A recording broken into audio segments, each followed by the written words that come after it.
আপনার বিকালে একটা ডিনারে যাওয়ার কথা ছিল, 24 তারিখে আপনি গিয়েছিলেন, এই 26 তারিখের ডিনারে আপনি যান নাই, এবং 22 তারিখে এটা জানানো হয়েছে।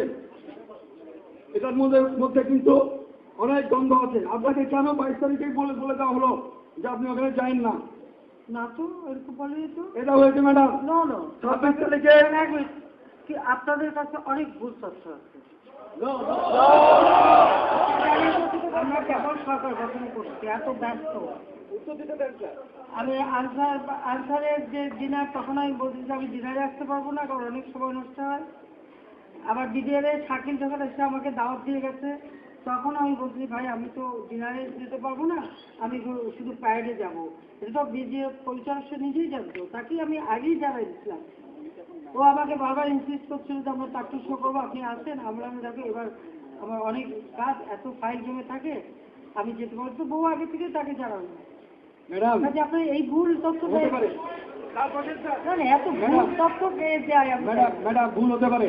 আপনি টাট্টুশোর কথা বললেন, টাট্টুশোতে যারা এসেছিল বাইরে থেকে, তারাই কিন্তু এই তোর রেবেলের মধ্যে ছিল। আমাদের শো তো কেন হবে না? আপনি এটা আমি আগেই বলে দিয়েছিলাম যে প্রত্যেক প্রোগ্রামে আমি প্যারেডে থাকবো, কিন্তু ডিনারগুলিতে যাওয়ার আমার সময় নেই, কারণ কেবল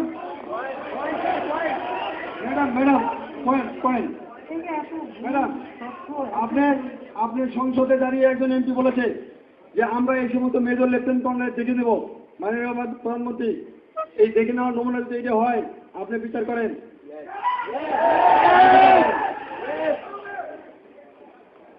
পয়েন্টগুলো বলে ফেলো প্লিজ, তাড়াতাড়ি। আগের কথা অনেক অফিসারের সাথে কথা বলুন ম্যাডাম। পয়েন্টগুলো। এখন পয়েন্ট বলার জন্য আরো লোক আছে। আমি কেন এসছি ম্যাডাম? যেভাবে পিছনের অফিসাররা উত্তেজিত হয়ে গিয়েছিল, আমি আপনাকে যতটুকু বলেছি আমাকে ক্ষমা করবেন। It is the mental outburst of myself, maybe it is the reflection. এটা হয়তো সবার রিফ্লেকশন। এখন যে কথা বলছি না, দেখবেন। আপনাকে আমি রিকোয়েস্ট করবো ম্যাডাম, আপনি যে যাই বলুন, আপনি শোনেন।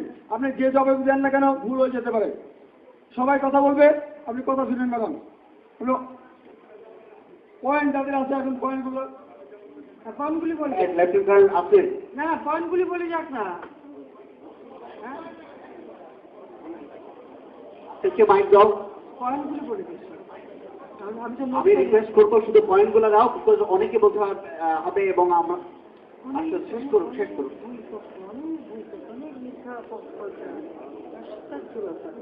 বিসমিল্লাহির রহমানির রহিম। মাননীয় প্রধানমন্ত্রী, মাননীয় সেনাবাহিনী প্রধান এবং সিনিয়র অফিসার বৃন্দ, আসসালামু আলাইকুম।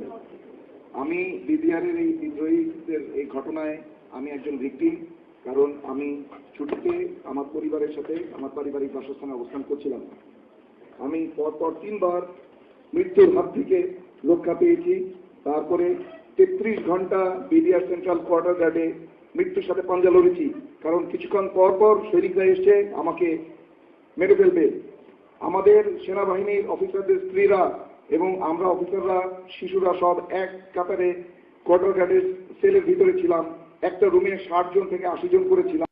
তখন কোয়ার্টার গার্ডের সেল এবং গার্ড রুম মিলিয়ে নারী, শিশু, বৃদ্ধ, আমার বৃদ্ধা মা প্যারালাইসিস 75 বছর বয়স, তিনিও সেখানে ছিলেন। সবাইকে মিলিয়ে ওখানে আটকে রেখেছে। অথচ মাননীয় স্বরাষ্ট্রমন্ত্রী শুধু লোক দেখানো 25টা অস্ত্র জমা নিয়ে তারপরে কিভাবে আমাদেরকে উদ্ধার না করে ফেরত আসলেন, এটার জবাব আমি সবিনয় আপনার কাছে জানতে চাই। মাননীয় প্রধানমন্ত্রী, আমি আরেকটা কথা বলতে চাই।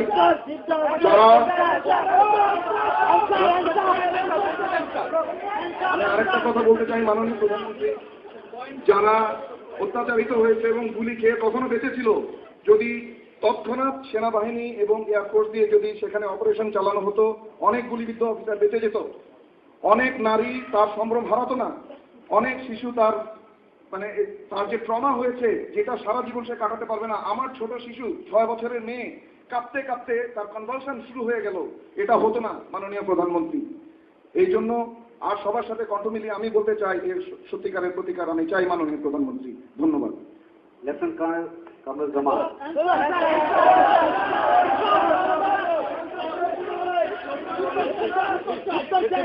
পয়েন্ট শুনে না। আগে তসবিরের কিছু উত্তর চাই, তারপরে পয়েন্ট। এতটা পয়েন্টে উত্তর হবে না।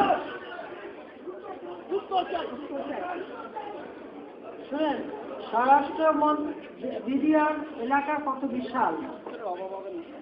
ওই রাত্রেবেলা তারা কিছু অস্ত্র জমা দেয় এবং স্বরাষ্ট্রমন্ত্রী নিজে গাড়ি করে বাড়িতে বাড়িতে যায়। তখনও কোথায় কে আসে সব দিতে যায় না।